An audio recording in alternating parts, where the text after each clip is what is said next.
Gametogenesis. So we are beginning the first part of the chapter number 5, gametogenesis. Gametogenesis के अंदर, as the name suggests, gametogenesis. Gametogenesis का मतलब क्या हुआ? Formation of, बोलते जाना है Isha, Fatima. Formation of gamete. Formation of gametes in gonads. Formation of gametes in gonads. Gonads के अंदर गैमीट्स का बनना. गोनेड क्या है? मेल के लिए हम कहते हैं टेस्टिस इस गोनेड, पढ़ चुके हैं भी आप लोग. और फीमेल के लिए गोनेड क्या होता है? ओवरी. तो टेस्टिस और ओवरी के अंदर गैमीट्स का बनना. गैमीट्स क्या है? मेल का गैमेट है स्पर्म और फीमेल का गैमेट है एग. तो गैमीट्स का बनना गोनेड्स के अंदर, इस प्रोसेस को गैमीटोजेनेसिस कहते हैं. गैमीट का बनाना, गैमीट का बनवाना, इस प्रोसेस को गैमीटोजेनेसिस कहते हैं.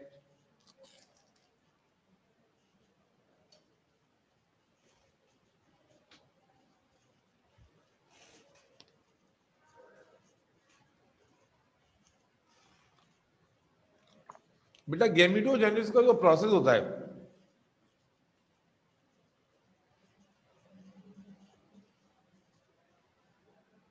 गैमीटोजेनेसिस का जो प्रोसेस होता है, ये क्यों इंपॉर्टेंट है? क्योंकि अगर गैमीट्स नहीं बनेंगे तो रिप्रोडक्शन नहीं होगी, सेक्सुअल रिप्रोडक्शन नहीं होगी. गैमीट्स नहीं बनेंगे तो सेक्सुअल रिप्रोडक्शन नहीं होगी. और सेक्सुअल रिप्रोडक्शन क्यों होनी चाहिए? सेक्सुअल रिप्रोडक्शन क्यों होनी चाहिए? तो जल्दी से कंपेयर कर. मैंने माइटोसिस मियोसिस को कंपेयर किया था? नहीं. जल्दी से, इससे पहले कि हम आगे बढ़े, जल्दी से एक कंपैरिजन करना है माइटोसिस और मियोसिस के दरमियान. सुना ही नाम? जी सर. क्या होती है माइटोसिस? हुमा खान, माइटोसिस क्या होती है? Cell replication. सर इसमें हम 2n प्रोड्यूस होते हैं. मियोसिस जो होती है जिसमें वो होती है, इसमें जैसे सेल डिवीजन होती है, और मियोसिस में वो जैसे ये बनते 2 सेल्स ऐसे. लिखो, कॉलम बनाओ, लिखना शुरू करो, सिग्निफिकेंस आती है अलग से. माइटोसिस ये एएस में भी किया हुआ होता है वैसे तो. Cell division in which a single parent cell divides to form 2 genetically identical daughter cells. Definition ये है. क्या डेफिनेशन है फातिमा, ईशा और क्या नाम है हुमा? कि माइटोसिस वो सेल डिवीजन होती है जिसमें एक पेरेंट सेल डिवाइड होकर 2 ऐसे डॉटर सेल्स बनाता है जो जेनेटिकली एक जैसे होते हैं, बिल्कुल एक जैसे होते हैं, आइडेंटिकल कॉपीज बनाता है. Cell division in which a single parent cell divides to form 2 genetically identical daughter cell. वो सेल डिवीजन जिसमें एक पेरेंट सेल डिवाइड होकर 2 एक जैसे डॉटर सेल्स बनाता है. जबकि मियोसिस क्या है? मियोसिस क्या है? सेल डिवीजन इन विच, हाँ हाँ हाँ, आज ओ लेवल बायो में है वो बच्चा. अच्छा चले डेमो, ठीक है. लिंक भेज दिया था आपने को? सही. Cell division in which a single parent cell divides to form four genetically non-identical cells. एक और स्टूडेंट भी ज्वाइन कर रही है बायो के लिए, वो कुछ भी लेना, तो उनको भी मैं लिंक सेंड कर रहा हूं. आफिया नाम होगा और ये इनका नाम पता नहीं बहुत मुश्किल है, कुछ मलिक पता नहीं क्या नाम है इसका. तो ये सब भी ज्वाइन करेंगे और एक आफिया लड़की इस्लामाबाद से वो भी ज्वाइन करेंगे. क्या बात है भाई, बच्चे अदर दिन कराची ये कराची के बाहर के बच्चे ज्वाइन कर रहे हैं और ये हुमा खान कराची में बैठ के इतनी एब्सेंटीज होती है. क्या बोले यार. खैर, सेल डिवीजन क्या बेटा, बेसिक डेफिनेशन का फर्क क्या है? वो डिवीजन जिसमें एक पेरेंट सेल कितने सेल बनाएगा? 2, और वो डिवीजन जिसमें एक पेरेंट सेल कितने सेल बनाएगा? 4। अगला जो कीवर्ड है जो डिफरेंशिएट कर रहा है वो क्या है? Genetically identical, genetically non non identical. तो इसका मतलब माइटोसिस वो सेल डिवीजन जिसमें 1 से 2 बनते हैं। क्या मतलब? अगर पेरेंट सेल है 2n, 2n किसे कहते हैं? अबे 2n और n का कॉन्सेप्ट पता है? ये मैंने बच्चों को देखा है 2n और n के कॉन्सेप्ट में गुम हुए में, मैं बता देता हूं, मुझे पता है आप सबको पता ही होगा। 2n का मतलब क्या होता है? ऐसा सेल जिसमें क्रोमोसोम पेयर की फॉर्म में मौजूद हो।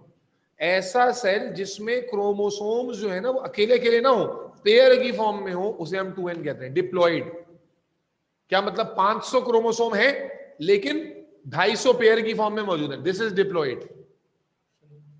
46 क्रोमोसोम है, 23 पेयर्स की फॉर्म में है, तो दिस इज डिप्लॉइड। और ऐसा सेल जिसके अंदर क्रोमोसोम सिंगल सिंगल मौजूद हो, वो हैप्लॉइड है। हैप्लॉइड का मतलब आधा नहीं है, हैप्लॉइड का मतलब है सिंगल सिंगल। डिप्लॉइड का आधा है वो, क्योंकि डिप्लॉइड में पेयर होते हैं। मेरी बात समझ में ना आए तो मुझे रोकना। डिप्लॉइड और हैप्लॉइड के कॉन्सेप्ट में मिस्टेक नहीं होनी चाहिए। डिप्लॉइड कहते हैं जहां पेयर की फॉर्म में क्रोमोसोम हो, यानी क्रोमोसोम ने पेयरिंग की। जैसे हमारे अंदर 46 क्रोमोसोम है सेल में, नंबर ऑफ क्रोमोसोम तो 46 है, लेकिन है पेयर की फॉर्म में, तो 23 pair. So we have diploid cells. और अगर हमारा कोई ऐसा सेल हो जाए जिसमें 23 क्रोमोसोम्स हो और वो पेयर की फॉर्म में ना हो, सिंगल सिंगल हो, तो we call it haploid cell. अब मिसाल के तौर पे एक फर्न प्लांट है। अब फर्न प्लांट के अंदर 500 क्रोमोसोम होते हैं। अब 500 क्रोमोसोम में वो 250 पेयर की फॉर्म में है, तो दिस इज डिप्लॉइड। और अगर वो सिंगल सिंगल है तो हैप्लॉइड। इसी तरह एक वर्ड होता है ट्रिप्लॉइड। ट्रिप्लॉइड का मतलब क्या है? 3-3 के जोड़े में, 3-3 के टुकड़ी में है। अगर पेयरिंग 3-3 के हिसाब से हुई है, we will call it triploid. बात समझ में आ रही नहीं आ रही? तो इसका ताल्लुक कोई 46 नंबर से नहीं है, इसका ताल्लुक है पेयरिंग से। कि अगर पेयर मौजूद है तो डिप्लॉइड, और अगर नहीं है तो haploid. Is that clear? Yes yes sir. तो अब हमने क्या कहा, माइटोसिस में क्या होता है कि एक पेरेंट सेल अगर 2n है, जब वो डिवाइड होगा तो 2 डॉटर सेल्स बनेंगे, और वो भी 2n ही होंगे क्योंकि जेनेटिकली आइडेंटिकल है। और यहां पर क्या होगा कि एक पेरेंट सेल अगर 2n है, जब वो डिवाइड होगा तो उससे 4 डॉटर सेल्स बनेंगे और वो सारे हैप्लॉइड होंगे। तो अगला पॉइंट में क्या देता हूं कि यहां पर chromosome number reduces to half. Chromosome number reduces to half का मतलब क्या हो गया कि अगर पेरेंट सेल में 46 क्रोमोसोम थे तो डॉटर सेल में कितने कितने होंगे? 23, 23, 23, 23। अब आप बोले तो ज्यादा हो रहे हैं भाई, होंगे, हम बताएंगे कैसे होगा। 23 क्रोमोसोम, और क्या ये पेयर में होंगे? नहीं, ये होंगे सिंगल सिंगल। जब भी तो 23 की पेयर बना सकते हो सारे भाई। 23 की पेयरिंग कर सकते हो क्या? क्यों? बात समझ में आई? हुमा खान? जी सर, आ गई।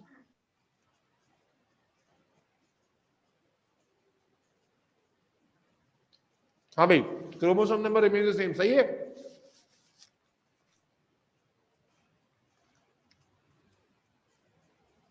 बच्चों को एक चीज का अंदाजा नहीं होता, माइटोसिस में बच्चा रट्टा मारता है कि 2n होता है, जरूरी नहीं है। अगर पहले से ही सेल n है और उसकी माइटोसिस हो रही है तो इससे भी n वाले 2 सेल बनेंगे।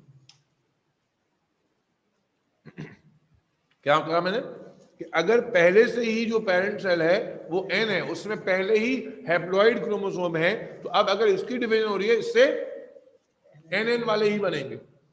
तो बच्चों को लगता है कि जहां n आए वहां म्यूसिस, जहां 2n आए वहां माइटोसिस, ऐसा नहीं है। Is that clear? Yes sir अच्छा, माइटोसिस जो है ना एक सिंपल और फास्ट प्रोसेस है, जबकि मियोसिस एक कॉम्प्लिकेटेड एंड लॉन्ग प्रोसेस है। बेटा आप समझ रहे हैं, दिमाग की बत्ती जलाने वाला हूं। माइटोसिस एक सिंपल और फास्ट प्रोसेस, कितना डिफरेंस है पता है आपको? माइटोसिस जो है ना 20 मिनट्स में हो जाती है, as fast as 20 minutes, as fast as. Meiosis का बताऊं? हाँ भाई, ईशा ने तो पढ़ा हुआ है कॉलेज में। ईशा तुम बताओ मियोसिस को कितना टाइम लगता है? अरे ये तो नहीं हम लोगों को पता। हुमा खान, नहीं पता सर।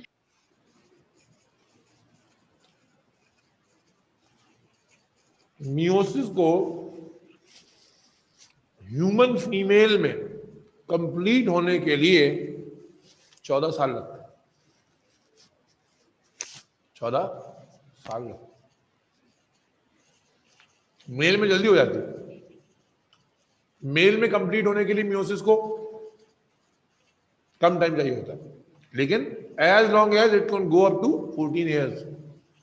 कैसे? आपकी मियोसिस फीमेल में, अभी हम पढ़ेंगे भी, फीमेल में मियोसिस ओवरीज के अंदर शुरू बर्थ से पहले होती है, खत्म प्यूबर्टी पे होती है।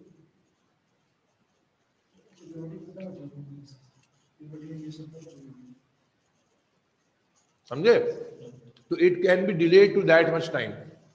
सही है? तो मियोसिस बहुत लंबा प्रोसेस है। बात समझ में आ रही है? अच्छा, अब तो सर ये फॉलिकल्स होते हैं राइट? आप फॉलिकल्स की बात कर रहे हैं। हाँ, तो It takes about 14 years to form. Follicle में से एग निकला था ना, जी फॉलिकल में से एग निकला था। तो फॉलिकल असल में जो है ना मियोसिस का एक इंटरमीडिएट प्रोडक्ट था। फॉलिकल जो था वो मियोसिस का एक इंटरमीडिएट, असल में जो असल प्रोडक्ट था बर्थ से पहले जो बना था वो था प्राइमरी oocyte। और प्राइमरी oocyte जब सेकेंडरी oocyte में कन्वर्ट होता है, अभी गेमेटोजेनेसिस में आएगा, प्राइमरी oocyte जब सेकेंडरी में कन्वर्ट होता है प्रोसेस दरमियान में रुक जाता है, उसके बाद वो रुका रहता है, फिर वो बाद में आगे जाके प्यूबर्टी के बाद स्टार्ट होता है। खैर, समझाने की बात ये है कि माइटोसिस अ सिंपल प्रोसेस और मियोसिस अ स्लो प्रोसेस, एक कॉम्प्लिकेटेड। अब मुझे बताओ हुमा खान, माइटोसिस में जेनेटिकली आइडेंटिकल सेल्स बन रहे हैं, इसका मतलब है नो जेनेटिक वेरिएशन नहीं होगी। Very good, no genetic recombinations. जबकि मियोसिस में हम क्या देखेंगे? जेनेटिक, बोलो बेटा, रिकॉम्बिनेशंस, जेनेटिक जीन्स के नए नए कॉम्बिनेशन बनेंगे। ठीक है, अब जब जीन्स के नए नए कॉम्बिनेशंस बनेंगे तो ईशा मुझे बताना, क्या चांसेस ऑफ एरर होंगे नहीं होंगे?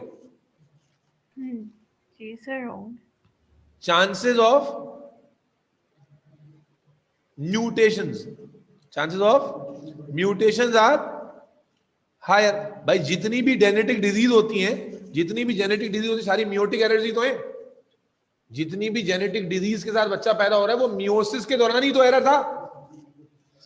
जबकि माइटोसिस के अंदर chances of mutations are very low, क्योंकि जेनेटिक रिकॉम्बिनेशन नहीं होता तो किसी एक्सटर्नल फैक्टर की वजह से आ सकती है, वरना खुद नहीं आएगी। जबकि मियोसिस में है। Is that clear? कोई मसला तो नहीं है? माइटोसिस की इंपॉर्टेंस क्या है? Mitosis is responsible for asexual reproduction. Asexual reproduction सुना है आपने? जहां प्लांट बगैर किसी जेंडर के रिप्रोड्यूस करता है।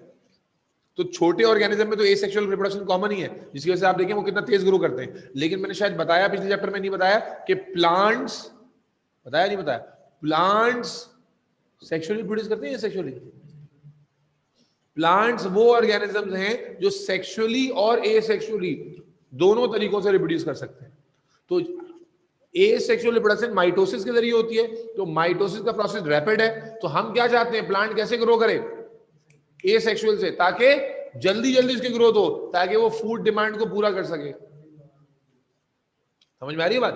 प्लांट को हम कैसे ग्रो कराना चाहते हैं? एसेक्सुअली, ताकि वो जल्दी जल्दी ग्रो करे और उससे हमें जल्दी जल्दी फूड मिले। Is that clear? क्योंकि अगर प्लांट टोटली सेक्सुअली रिप्रोड्यूस करेगा तो उसकी रिप्रोडक्शन बहुत स्लो होगी, उसमें एरर के चांसेस भी ज्यादा होंगे। Does this make sense? Yes yes sir. ठीक है, तो अब सवाल ये पैदा होता है कि भाई मियोसिस, माइटोसिस के तो फायदे ही फायदे हैं। माइटोसिस से एसेक्सुअल प्रोडक्शन हो रही है, उसी से फूड डिमांड मेंटेन हो रही है। और इसके अलावा आपको मालूम है कि बॉडी में जो ग्रोथ होती है और जो बॉडी में रिपेयर्स होते हैं वो सारे भी किससे होते हैं? बोलो बेटा। माइटोसिस। माइटोसिस। तो मतलब नजर आ रहा है कि माइटोसिस जल्दी भी होती है, माइटोसिस में एरर के चांसेस भी कम है, माइटोसिस के अंदर जो है ना फूड डिमांड भी पूरी हो रही है, माइटोसिस का प्रोसेस भी सिंपल है, माइटोसिस से ग्रोथ भी हो रही है, माइटोसिस से रिपेयर भी हो रहे हैं, माइटोसिस नहीं होगी माँ की आंख, ये सब कुछ तो इसी से हो रहा है। तो सवाल ये है कि मियोसिस क्यों हो रही है? फिर मियोसिस की जरूरत अल्लाह ताला खत्म कर दे मियोसिस को, है भाई? मियोसिस क्यों दिया हमें? इसलिए कि मियोसिस से एक ऐसा काम हो रहा है जो माइटोसिस से नहीं हो रहा, और वो क्या है? वो है genetic variation that leads to evolution. अब इमेजिन करो कि अगर एक प्लांट माइटोसिस से ही ग्रो करता रहे, वो ग्रो तो बहुत करेगा, लेकिन जिस दिन एनवायरनमेंट अनफेवरेबल हुआ, पूरी की पूरी स्पीशी वाइप आउट हो जाएगी, क्योंकि कोई तब्दीली उसमें, वैरायटी। मैं एग्जांपल देता हूं, आपने माल्टा खाया है? माल्टा समझते हो? माल्टा, अबे जल्दी जल्दी बताओ, मुंह बंद करके बैठे हो कम वक्तों, बोलो जल्दी। जी सर। माल्टा, मौसमी, कीनू, ग्रेपफ्रूट खाया है? ये सब एक ही स्पीशी के सेक्सुअल रिप्रोडक्शन का नतीजा है, अलग अलग वैरायटी है ये, ठीक है? अब इमेजिन करो कि तुम्हारे पास ये सेक्सुअल वैरायटी नहीं होती। सेक्सुअल वैरायटी का फायदा क्या है कि अब मिसाल के तौर पे अगर वैरायटी आ गई है, अब अगर मैं एनवायरनमेंट तब्दील हुआ, अनफेवरेबल हुआ, कोई कीड़ा आया, कोई बीमारी आई, समझ में आ रही? तो इट इज क्वाइट पॉसिबल कि कीनू को बहुत नुकसान पहुंचे, लेकिन चूंकि मौसमी और कीनू में फर्क है, तो वो कीड़ा कीनू को नुकसान ज्यादा पहुंचा दे लेकिन मौसमी को वैसा ना पहुंचाए, तो स्पीशी बाकी रहेगी, जेनेटिक पूल बाकी रहेगा। यस और नो? लेकिन अगर तुम्हारे पास मान लो सिर्फ कीनू ही कीनू होती, तुम्हारे पास एसेक्सुअली वैरायटी होती, कोई एडेप्टेशन नहीं होती, कोई एवोल्यूशन नहीं होता, तो आज अच्छा है, कल अच्छा है, 50 साल बाद अच्छा है, लेकिन अगर 70 साल बाद भी कोई बीमारी आती, कोई एनवायरमेंटल चेंज आता, तो पूरी की पूरी स्पीशी की छुट्टी हो जाती, क्योंकि किसी में कोई एडेप्टेशन तो है ही नहीं, वैरायटी है ही नहीं। याद रखना, वैरायटी क्या करती है? इकोसिस्टम को स्टेबल बनाती है। समझ में आ रही बात? तो इंसान की बात कर लो, इंसान में मियोसिस नहीं होती तो एवोल्यूशन ही नहीं आता। आज का इंसान पहले के इंसान से बेहतर है, फिजिकल ग्रोथ, एज कम हो गई ना, लेकिन आपने सुना होगा अम्मा अब्बा कहते हैं कि हम तो अपने जमाने में ऐसे नहीं करते थे। आज का बच्चा कितना, डेढ़ साल का बच्चा पूरा मोबाइल चला रहा है। ये क्या हो रहा है? एवोल्यूशन आ रही है, एज चूंकि कम हो रही है, इसलिए बॉडी जल्दी जल्दी अडेप्ट कर रही है। जो फंक्शंस आपके अम्मा अब्बा में 8-10 साल में पैदा होते थे, आज के बच्चे में 2-4 साल में भी पैदा हो जाते हैं। आप कहते हैं ना बच्चा तेज आ रहा है बड़ा, तो तेज क्या आ रहा है? एवोल्यूशन है भाई ये, क्योंकि एवरेज लाइफ स्पैन गिर रहा है, तो अकॉर्डिंगली हर चीज उसी हिसाब से ढल रही है। आप चले गए जो क्या नाम है, गर्मी में रहने वालों के इलाकों में, वहां डार्क पिगमेंटेशन ऑफ स्किन मिलेगी आपको, जो कि एडेप्टेशन है अल्ट्रावायलेट लाइट से बचने के लिए है। आप चले जाएं ठंडे इलाकों में, वहां गोरे गोरे चिट्टे चिट्टे लोग मिलेंगे आपको, हीमोग्लोबिन लेवल ज्यादा मिलेगा उनका, फैट डिपोजिशन ज्यादा मिलेगी। ये क्या एडेप्टेशन तो हो रही है? ये एडेप्टेशन कैसे आ रही है? मियोसिस। तो अगर मियोसिस नहीं होता तो माइटोसिस भी नहीं हो सकता था। क्यों नहीं हो सकता था? क्योंकि मियोसिस बुनियाद डालता है तब्दीली की, उसके बाद माइटोसिस उसको कैरी कर लेता है। अगर आप माइटोसिस से ही ग्रो करते जाते, मलिक तौसीफ ये कौन? ये अभी कहां से आ गया?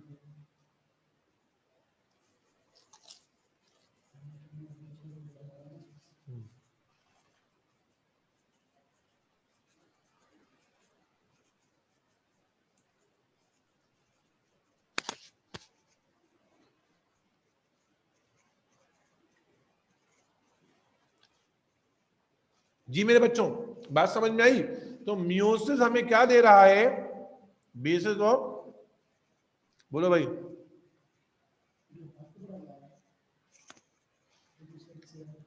मियोसिस हमें क्या प्रोवाइड कर रहा है? बोलते नहीं हो कम वक्तों, मुंह बंद करके बैठ जाते हो। Basis of evolution, variety, genetic pool में वेरिएशन, जेनेटिक पूल की मेंटेनेंस, मियोसिस हो रही। कोई सवाल यहां तक? नहीं sir. No sir. Fatima? No sir. तो माइटोसिस मियोसिस का कंपैरिजन हो गया। अब हेडिंग बनाओ मियोसिस। क्योंकि गैमेट्स मियोसिस से बनते हैं, तो पहले हम पढ़ेंगे कि मियोसिस होती कैसे है।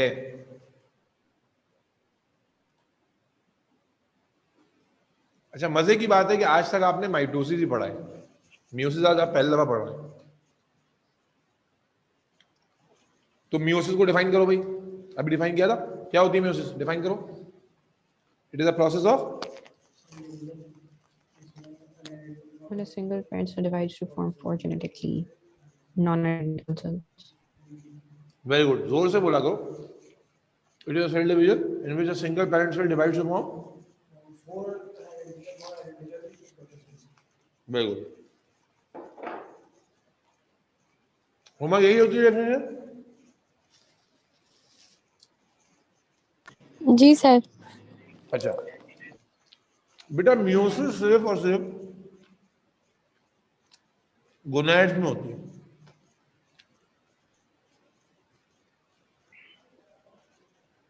आपकी बॉडी में मियोसिस सिर्फ कहां हो रही है? गोनैड्स में, Gonads. यानी टेस्टिस और ओवरीज में. बाकी पूरी बॉडी में क्या होती है? माइटोसिस. मियोसिस के प्रोसेस को हम डिवाइड करते हैं 2 स्टेजेस में. अब पूरा समझना. ईशा तुमने तो पढ़ा हुआ है ना सारा? थोड़ा बहुत जी सर. तो मुझे बताता है ना, मैं कहीं गलत ना बता दूं. Meiosis 1 and meiosis 2. मियोसिस के फेज को हम डिवाइड करते हैं किसने? मियोसिस 1 और मियोसिस 2 में, फेज 2 में. मियोसिस 1 को हम रिडक्शन फेज भी कहते हैं और मियोसिस 2 को हम माइटोटिक फेज कहते हैं. मियोसिस 1 को हम रिडक्शन फेज कहते हैं और मियोसिस 2 को हम माइटोटिक फेज भी कहते हैं, क्योंकि मियोसिस 2 असल में माइटोसिस ही है. मियोसिस 2 असल में माइटोसिस ही है, जो आप ए से पढ़ के आए. तो असल में हमने यहाँ क्या पढ़ा होता है? मियोसिस 1 के, क्योंकि मियोसिस को जो डिफरेंट बना रहा है वो मियोसिस 1 है. मियोसिस 1 अब वो हम सीखेंगे तो आपको समझ में आ जाएगा. तो अब हेडिंग बना लेते हैं मियोसिस 1 की. भाई समझ में आ रहा है? नहीं आ रहा तो रुक जाऊं? आ रहा है समझ में सर.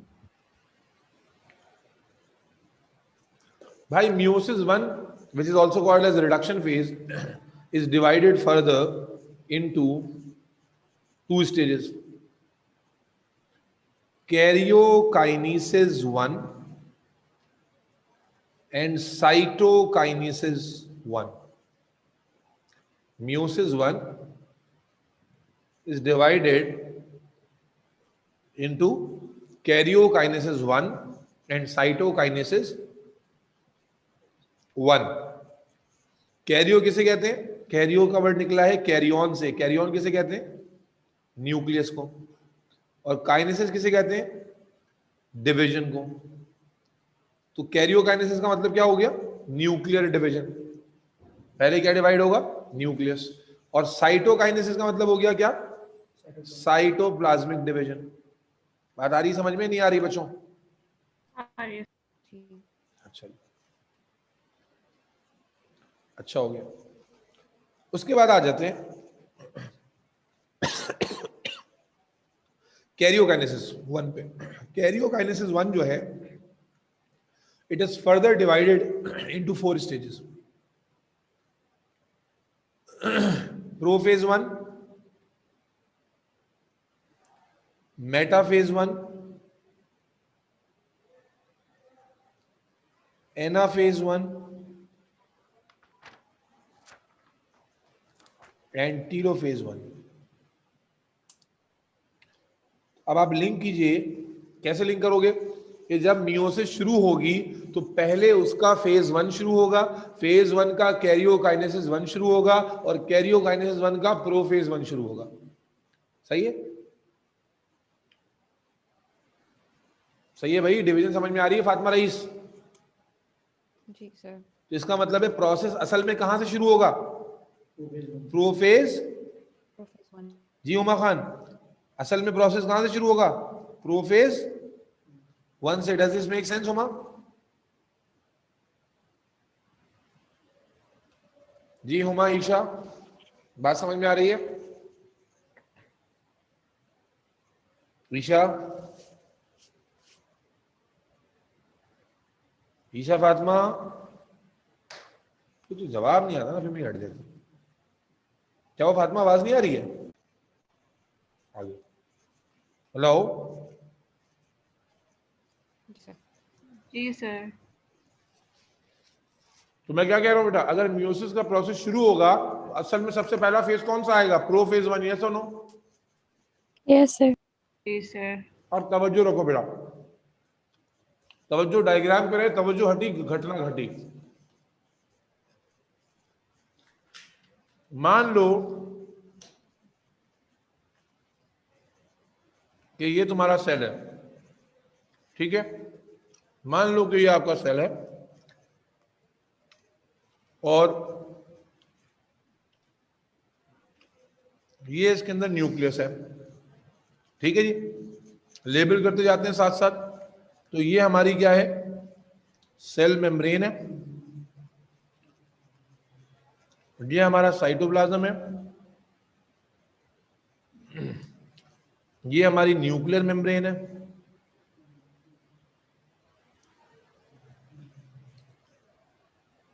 जी मलिक तौसीफ अहमद, आपको मेरी आवाज आ रही है? मेरी स्क्रीन पे क्यों लिख रहा है ये?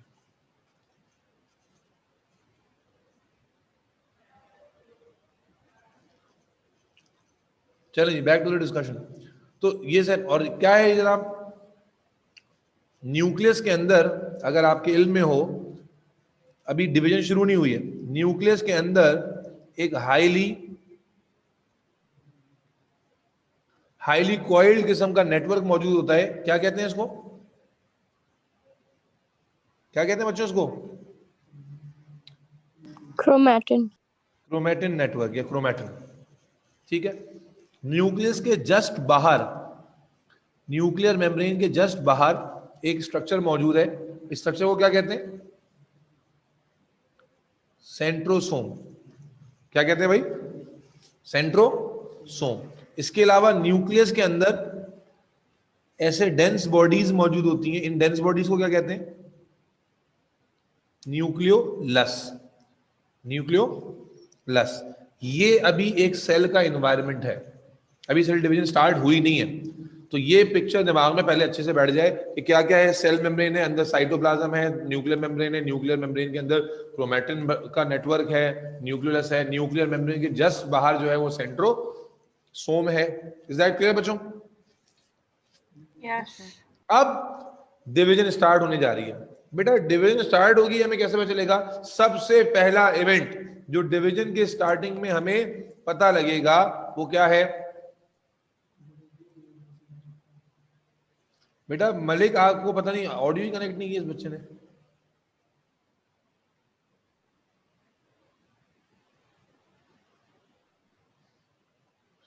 अच्छा जी, अब जरा समझना बच्चों कि डिवीजन स्टार्ट होगी, इसका पता कैसे चलेगा हमें?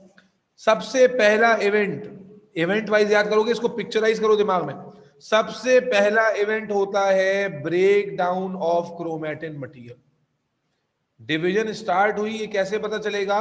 कि जो क्रोमैटिन मटेरियल अब तक एक कंडेंस नेटवर्क के तौर पर नजर आ रहा था, ये क्रोमैटिन मटेरियल क्या हो जाएगा? ब्रेक, स्प्लिट हो जाएगा, ब्रेक डाउन हो जाएगा। और चूंकि एक थ्रेडेड नेटवर्क था, एक नूडल्स का नेटवर्क था, तो जब आपने इसको ब्रेक किया तो नूडल्स अलग अलग हो गए, थ्रेड्स अलग अलग हो गए। बात समझ में आ रही है? तो ये जैसे ही क्रोमैटिन नेटवर्क ब्रेक होगा, आप कहेंगे डिवीजन स्टार्ट हो गई, ठीक है जी। और प्रोफेज 1 शुरू हो गया, ठीक है जी। तो पहला इवेंट क्या है? Break down of chromatin. बोलो बेटा, break down of chromatin material, ठीक है। बाकी चीजें एज इट इज है, बाकी चीजें एज इट इज से मुराद क्या है? यहाँ साइड में वो स्ट्रक्चर एज इट इज है, डेंस बॉडीज फिलहाल एज इट इज है, ठीक है जी। अभी फिलहाल क्रोमैटिन पे फोकस करते हैं। तो क्रोमैटिन नेटवर्क ब्रेक हुआ और ब्रेक होने के बाद इंतहाई पतली पतली थ्रेड्स बन गई, इतनी पतली थ्रेड्स के जो बड़ी मुश्किल से विजिबल होती है। क्योंकि देखो ना, जब नेटवर्क बना हुआ था तो बहुत सारी थ्रेड्स एक जगह थी, अब वो थ्रेड्स अलग अलग हो गई, तो इंडिविजुअली उनकी विजिबिलिटी बहुत कम होती है। बात समझ में आ रहे हो? इंडिविजुअली इनकी विजिबिलिटी बहुत, यार बोलो यार, कम होती है। फातिमा, नहीं आ रही बात समझ में? आ रही है सर। बेटा जवाब भी देता रहा करो ना, मेरा इनपुट उस वक्त कंप्लीट होगा जब आपका आउटपुट भी आएगा। अब जरा समझना मेरे बच्चे, अब समझना जरा क्या बोलने जा रहा हूं। जो थ्रेड्स ये बनती हैं initially, they are so thin that they are barely visible. तो अब हम क्या देखते हैं? अब हम देखते ये हैं कि क्रोमैटिन नेटवर्क ब्रेक हुआ, इमेजिन करते जाना, क्रोमैटिन नेटवर्क ब्रेक हुआ, पतली पतली थ्रेड्स बनी और बड़ी मुश्किल से नजर आ रही है, लेकिन थोड़ी देर में उन थ्रेड्स की विजिबिलिटी बढ़ने लगती है। कैसे बढ़ने लगती है विजिबिलिटी? कि बेसिकली वो अपनी लंबाई को अपनी थिकनेस में एडजस्ट करती है। क्या मतलब? They start undergoing condensation. क्या मतलब? अब मैं सारी थ्रेड्स नहीं दिखा रहा, मैं 4 थ्रेड्स दिखा रहा हूं। सिर्फ कितनी थ्रेड्स दिखा रहा हूं? 4 थ्रेड्स दिखा रहा हूं, बात समझाने के लिए, ताकि घिसपिच भी ना हो, समझ में भी आता रहे। तो मान लो कि ये न्यूक्लियस था, तो अब क्या हम देखते हैं? अब हम देखते हैं कि जो थ्रेड्स हैं, वालेकुम अस्सलाम, जो थ्रेड्स हैं, दीज थ्रेड्स, वो क्रोमेटिन ब्रेक हुआ, क्रोमेटिन ब्रेक होने के बाद थ्रेड्स बने, थ्रेड्स वर नॉट विजिबल। अच्छा, ये चीजें माइटोसिस में भी होती हैं।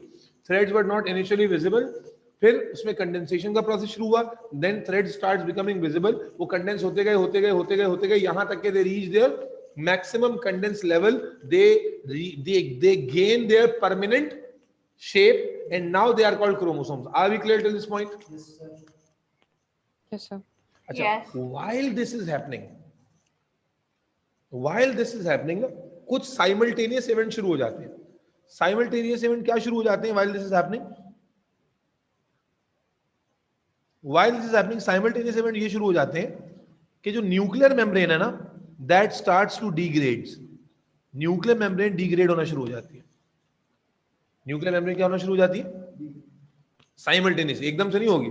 तो जैसे जैसे हम जो स्टेप पढ़ते जा रहे हैं, उसके साथ साथ न्यूक्लियर मेम्ब्रेन भी आहिस्ते आहिस्ते क्या होती जा रही है? बोलो बच्चों।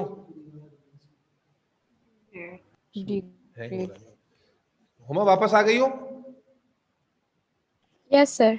तो मैं क्या बता रहा था कि कंडेंसेशन शुरू हुई, और कंडेंस होते होते जो है वो क्रोमोसोम फॉर्म हो गया। क्रोमोसोम कब कहते हैं? जब परमानेंट स्ट्रक्चर आ जाए तो क्रोमोसोम कहलाएगा, उससे पहले नहीं। ठीक है। अब क्या हुआ कि मैं कह रहा हूं कि जब ये इवेंट हो रहा है, साथ साथ कुछ और इवेंट भी हो रहे हैं। वो क्या? कि जो न्यूक्लियर मेम्ब्रेन है वो डिसअपियर होना शुरू हो जाती है, डिग्रेड होना शुरू हो जाती है बाय एंजाइमेटिक एक्टिविटी। प्लस और क्या हो रहा है? और जो न्यूक्लियोलस हैं, ये न्यूक्लियोलस भी डिसअपियर होना शुरू हो जाते हैं, डिग्रेड होना शुरू हो जाते हैं। न्यूक्लियोलस भी डिग्रेड होना शुरू हो जाते हैं। और क्या हो रहा है? और हो ये रहा होता है कि बाहर जो क्या था, सेंट्रोसोम था। सेंट्रोसोम जो स्ट्रक्चर था, इसकी रेप्लिकेशन शुरू हो जाती है। रेप्लिकेशन का मतलब सेंट्रोसोम रेप्लिकेट होकर एक और अपने जैसा पार्टनर बनाता है। सेंट्रोसोम रेप्लिकेट होकर अपने जैसा एक और पार्टनर बनाता है। यानी अगर मैं डायरेक्ट ही दिखा दूं तो ये अपने जैसा, जैसे यूं समझो कि ये था ही था, अब ये अपने जैसा एक और पार्टनर बना रहा है। और ये जो अब पेयर बन गया, इस पेयर को सेंट्रियोल कहते हैं। क्या कहा? समझ में आई बात? सेंट्रोसोम और सेंट्रियोल का फर्क समझ में आना चाहिए बेटा। सेंट्रियोल उस वक्त कहलाता है जब अकेला है। जब ये रेप्लिकेट करके 2 यूनिट्स में बनेगा, कन्वर्ट होगा, तो हम इसे सेंट्रियोल कहेंगे। तो क्या मैं कह सकता हूं कि सेंट्रोसोम आगे डिवाइड होकर, रेप्लिकेट होकर 2 सेंट्रियोल बनाते हैं? ठीक है जी, यहां तक बात समझ में आती है? जवाब देते जाओ भाई। Yes, sir. अच्छा, अब तवज्जो रखना, अब तवज्जो रखना, बड़ी इंपॉर्टेंट बात बताने वाला हूं। अब जब क्रोमोसोम फॉर्म हो गया, मैंने जानबूझ के 4 क्रोमोसोम बनाए किसी वजह से। आप देख रहे हैं कि इन 4 क्रोमोसोम में 2 क्रोमोसोम एक जैसे लग रहे हैं थोड़े थोड़े, और 2 एक जैसे लग रहे हैं। होता यह है कि मॉर्फोलॉजिकली, टिश्यू है और मॉर्फोलॉजिक, ठीक है, मॉर्फोलॉजिकली यानी एक्सटर्नली शेप वाइज सेल्स के अंदर बहुत सारे एक जैसे क्रोमोसोम होते हैं। नाउ व्हाट हैपेंस इज, ये जो मॉर्फोलॉजिकली सिमिलर क्रोमोसोम्स हैं, दे स्टार्ट कमिंग क्लोज। अब यहां से जो बता रहा हूं ना, ये माइटोसिस में नहीं होता। They start coming close. और अब अगली डायग्राम में देखो क्या सिचुएशन निकल आती है। अगली डायग्राम तुम्हें बताएगी क्या सिचुएशन आ गई।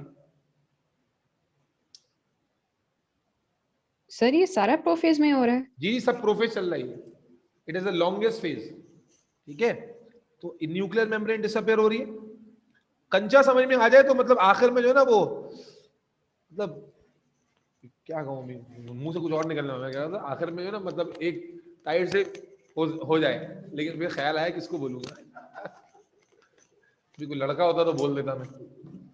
अरे फातिमा को भी हम लड़के की तरह ही ट्रीट करते हैं, ये फुल देसी लड़का है ये, बस अल्लाह ताला, बस कुछ फीचर्स के अलावा लड़के ही हैं। खैर, तो अब ये न्यूक्लियर मेम्ब्रेन है जो डिसअपियर हो रही है, साथ साथ जो है वो सेंट्रियोल फॉर्म हो गए। अब मैंने क्या कहा कि जो मॉर्फोलॉजिकली एक जैसे क्रोमोसोम है ना, दे स्टार्ट कमिंग क्लोजर। तो अब मैं इनको कुछ ऐसे दिखा रहा हूं, ये देखो, ये वाला और ये वाला मैंने इनको क्लोज कर दिया। बात समझ में आ रही है नहीं आ रही? जी। और इसी तरह ये वाला और ये वाला मैंने इनको क्लोज कर दिया। तो आप क्या देखते हैं कि morphologically similar chromosome start coming closer and arrange themselves in pairs, arrange themselves इन। तो अगर हमारे पास सेल में कितने क्रोमोसोम बने होंगे? 46 है। तो क्रोमोसोम कितने थे? 46। अब जब उनमें पेयरिंग होगी तो ऐसे कितने पेयर फॉर्म हो जाएंगे? 23। तो है ना ये डिप्लॉइड सेल? बोलो भाई। जी सर। मेरे बच्चों, मेरे नौनिहालों, ये जो पेयर फॉर्म हुआ, this pair is called homologous pair. ये माइटोसिस में नहीं होता। पहला डिफरेंस आ गया। मियोसिस के अंदर क्या होता है? Homologous pair formation. क्या होता है भाई? होमोलोगस पेयर या बायवेलेंट। होमोलोगस पेयर या बायवेलेंट। तो अब याद रखना इवेंट क्या हुआ? Breaking of chromatin material. देखो पिक्चर बड़ी आसान है। Breaking of chromatin material, condensation, formation of chromosomes, ठीक है जी, and then morphologically similar chromosome come close together to form bivalent or homologous pair. Is that clear? Okay. जी ईशा, नहीं समझ में आ रहा? सॉरी, आपसे मैं क्या पूछा? ईशा, ईशा मैं सही समझा रहा हूँ? जी सर। जी हुमा खान, आ गया समझ सर। अच्छा, आगे क्या होगा जरा गौर से देखो। अब आगे क्या होता है आप अच्छे से जानते हैं, आपने पढ़ रखा हुआ है कि क्रोमोसोम का जो स्ट्रक्चर होता है, ये तो मैं ऐसे धागे की तरह बना रहा हूं, लेकिन क्रोमोसोम का स्ट्रक्चर आपने ये इसमें पढ़ा हुआ है, कुछ इस तरह का होता है, बटरफ्लाई शेप है भाई। इस तरह का स्ट्रक्चर पढ़ा है क्रोमोसोम का। अब तक जो एक, अब यहां से कंफ्यूज नहीं होना है, अब तक जो है वो क्रोमोसोम हमें एज अ सिंगल थ्रेड नजर आ रहा है, लेकिन हम जानते हैं कि chromosome is made up of, बोलो भाई, 2 threads which are called to what? Sister chromatids. Chromatids. इनको क्या कहते हैं हम? क्रोमैटिड्स कहते हैं ना। तो अब क्या होता है जब बायवेलेंट बन गया, जब बायवेलेंट बन गया तो each chromosome now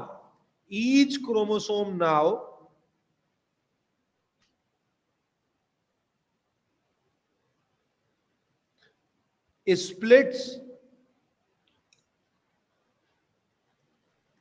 each chromosome now splits to show its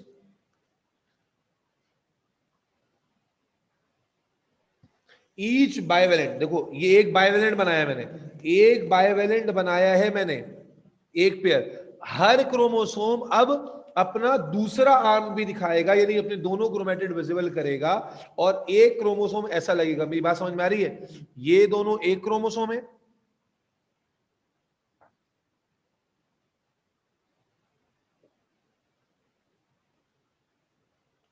और ये दोनों अलग क्रोमोसोम है। ये बायवेलेंट के अंदर हो रहा है फातिमा, ईशा। जी सर। जी सर। और अब जो 2 धागे दिख रहे थे, अब दिखते दिखते कितने दिखने लगे? 4। जो पहले 2 दिख रहे थे, अब क्या दिख रहे हैं? कितने दिख रहे हैं? 4। इस स्ट्रक्चर को कहते हैं जी, पढ़ चुकी हो ना? क्या नाम है तुम्हारा? ईशा फातिमा, पढ़ा है कॉलेज में? जी सर पढ़ा। क्या कहते हैं इस स्ट्रक्चर को? टेट्राड। टेट्राड पढ़ा है नहीं पढ़ा? नहीं सर नहीं पढ़ा। तो फिर क्या पढ़ा तुम? सर ये टर्म्स नहीं हम लोगों को ये कराए कुछ। तो बेटा अगर टर्म बताओगे नहीं तो रेफरेंस टू स्ट्रक्चर याद कैसे रखोगे? ऐसे तो तुम्हें पूरा प्रोसेस थोड़ी रिवाइज करना है। क्या रिवाइज करना है? ब्रेकिंग ऑफ क्रोमेटिन, कंडेंसेशन, फिर फॉर्मेशन ऑफ क्रोमोसोम, फिर फॉर्मेशन ऑफ होमोलोगस पेयर और बायवेलेंट, फिर टेट्राइड फॉर्मेशन। सारा कुछ खुद ही याद रहेगा तुम्हें। टेट्राइड बन गया। टेट्राइड के अंदर आपको हर क्रोमोसोम के दोनों क्रोमेटिड विजिबल है, सुनो जी। ये जो एक ही क्रोमोसोम के 2 क्रोमेटिड है, इनको हम कहेंगे सिस्टर क्रोमेटिड्स। क्या कहेंगे? लेकिन अगर एक क्रोमोसोम और दूसरे क्रोमोसोम के क्रोमेटिड्स को कंपेयर करें तो ये क्या होगा? Non sister chromatids. ये क्या कहलाएंगे भाई? नॉन सिस्टर का मतलब एक क्रोमोसोम का क्रोमेटिड और दूसरे क्रोमोसोम का क्रोमेटिड, इनको अगर आपस में कंपेयर करें तो ये क्या कहलाते हैं, नॉन सिस्टर क्रोमेटिड, और एक ही क्रोमोसोम के क्रोमेटिड क्या कहलाते हैं, सिस्टर क्रोमेटिड। यहां तक बात समझ में आती है? जी सर। मेरे बच्चों, जब टेट्राड बन जाता है, अब सबसे इंपॉर्टेंट प्रोसेस होने वाला है, ये सब प्रोफेस चल रहा है भाई। टेट्राड जब बन जाता है, अब एक बड़ा इंपॉर्टेंट प्रोसेस होने वाला है। क्या? मुझे डायग्राम देख के बताओ कि क्या नजर आ रहा है तुम्हें। अगर मैं टेट्राड को यूं बना रहा हूं,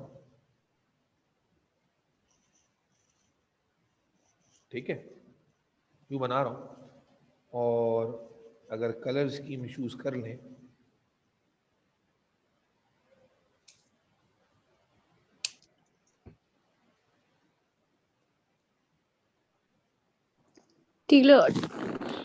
रुक जाओ, सब्र करो, ठहरो जरा। आज हुमा खान आई है, बस एकदम लग रहा है कि बस डीजल पीकर आई है, सब्र नहीं हो रहा है लड़की से। इसीलिए मैं तुम्हें मैसेज कर देता हूँ, यकीन करो कि पोटेंशियल नजर आता है तुम्हारे अंदर, लेकिन तुम्हारा जो है ना ढीलपन जो है वो तुम्हें खा जाएगा। तुम्हारी जो लेजीनेस और सुस्ती है ना, वो तुम्हें खा जाएगी।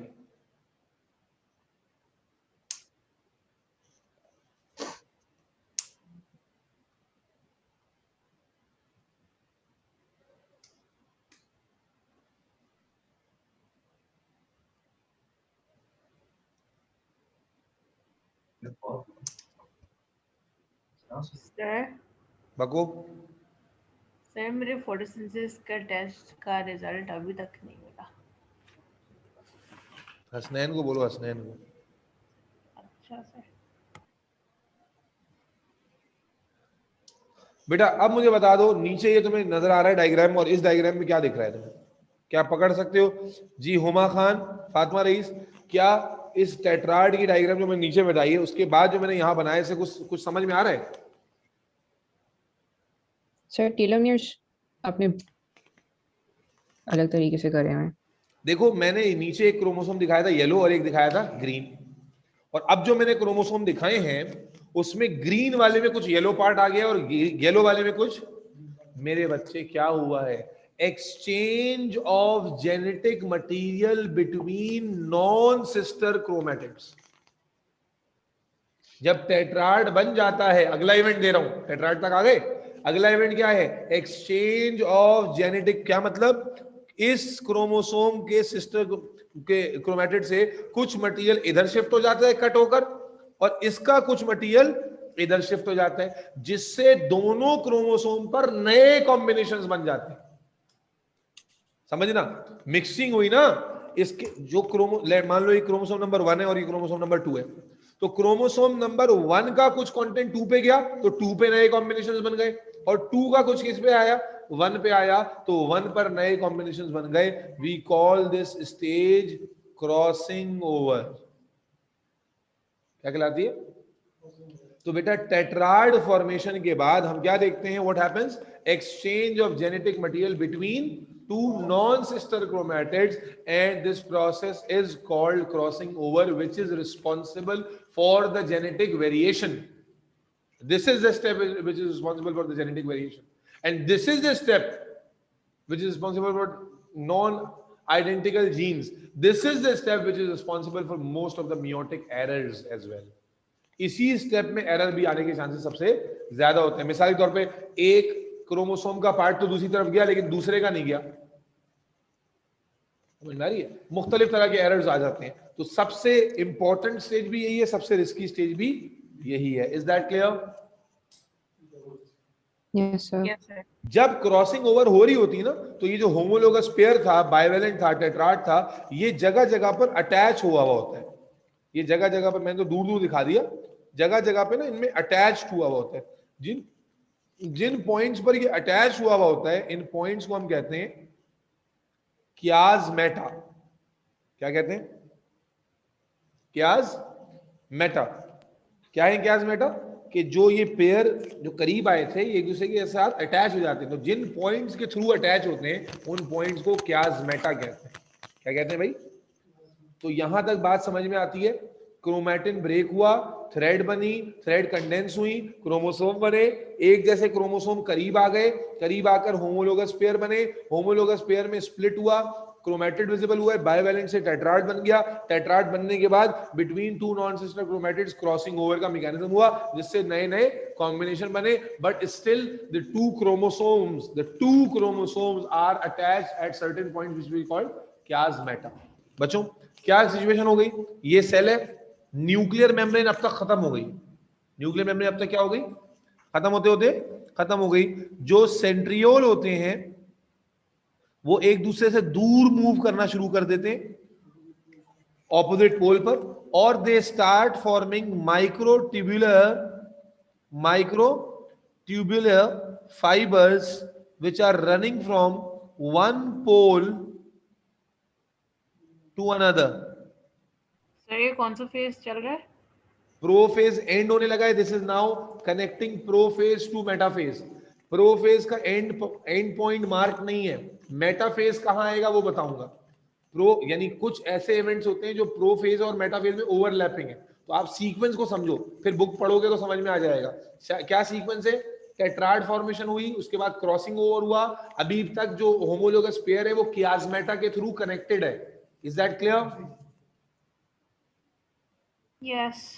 अब समझना मेरे बच्चे, न्यूक्लियर मेम्ब्रेन खत्म हो गई, न्यूक्लियस खत्म हो गया, what we see now is, तवज्जो देना बेटा, कि ये जो क्रोमोसोम है, अब मैं इनको जरा ऐसे करके बना रहा हूं, ये जो क्रोमोसोम्स हैं, these chromosomes are right now in situation like this. These chromosomes are right now in situation like this कि कियास्मेटा पे कनेक्ट हुए हैं, बात समझ में आ रही? कियास्मेटा पे क्या हुए हैं बच्चे? कनेक्ट हुए हैं। Attached.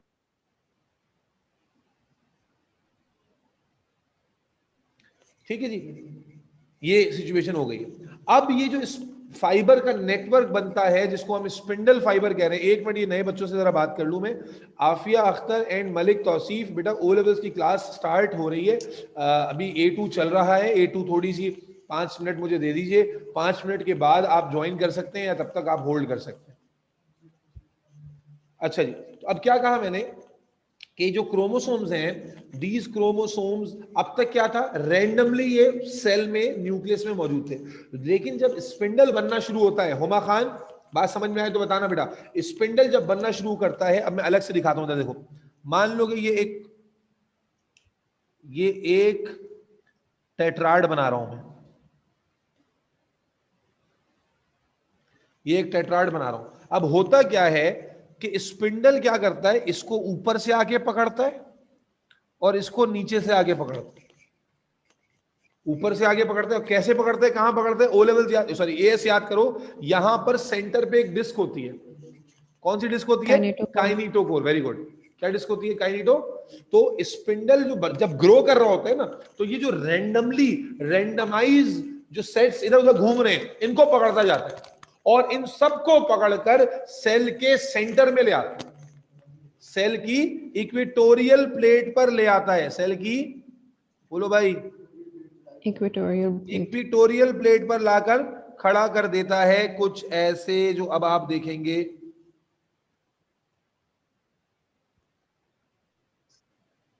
कैसे भाई, ऐसे।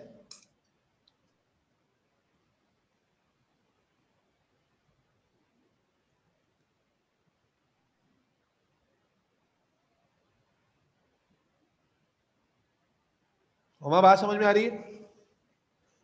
जी sir. All the 23 chromosome pairs are now arranged like this, ऊपर से भी पकड़ा हुआ, नीचे से भी पकड़ा हुआ। This is metaphase। मेटा का मतलब ही होता है दरमियान। ईशा, मेटाफेज का कैरेक्टरिस्टिक क्या है कि जब क्रोमोसोम सारे दरमियान में नजर आने लगे, this is metaphase and it is the shortest phase. Metaphase is the shortest phase. हाँ, बुक में लिखने के लिहाज से आप यहां भी यूं भी लिखते हैं कि जो रेप्लिकेशन ऑफ सेंट्रियोल है वो भी मेटाफेज के अंदर भी काउंट होगी।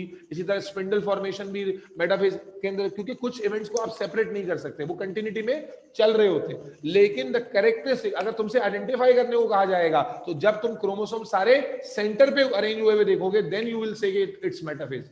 Is that clear? Yes, sir. अब मेरे बच्चों जब मेटाफेज पे इक्वेटोरियल प्लेट पे अरेंज हो जाते हैं, now what happens? Now the contraction begins from the opposite poles. जहां से माइक्रोट्यूब्यूलर फाइबर ग्रो करके आ रहे थे, वहां से खिंचाव पैदा होना शुरू होता है। क्या पैदा होना शुरू होता है? खिंचाव। और इस डायग्राम को देखो जरा, ये वाली डायग्राम को देखो। अगर मैं ऊपर से भी इसको खींचूं और नीचे से भी इसको खींचूं तो जो कियास्मेटा है वो टूट जाएगा, वो टूट जाएगा।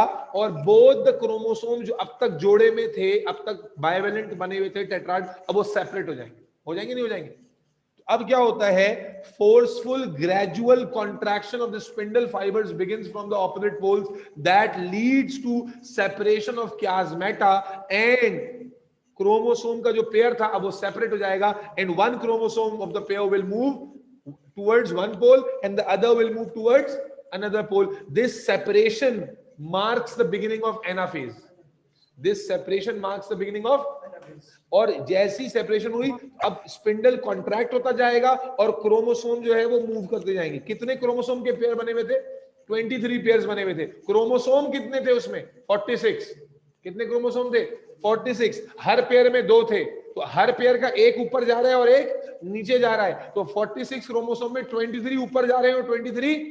बात समझ में आ रही नहीं आ रही? तो क्रोमोसोम का सेपरेट होना, बाइवेलेंट का टूटना, होमोलोगस पेयर का टूटना, क्रोमोसोम का सेपरेट होना और फिर काइनेटोकोर डिस्क से अटैच होकर आहिस्ता आहिस्ता ऑपोजिट पोल्स की तरफ मूव करना, ये पूरा क्या है? एनाफेज। बात समझ में आ रही है? जी सर। वो भाई जल्दी से बताओ, समझ में आया नहीं आया? आगे सर। मूव जी सर, आ गया। करते यानी अगर मूवमेंट वाला मैंने दिखाया नहीं, मूवमेंट वाले का मतलब क्या हो गया कि chromosomes will be moving like this, separate हो जाएंगे।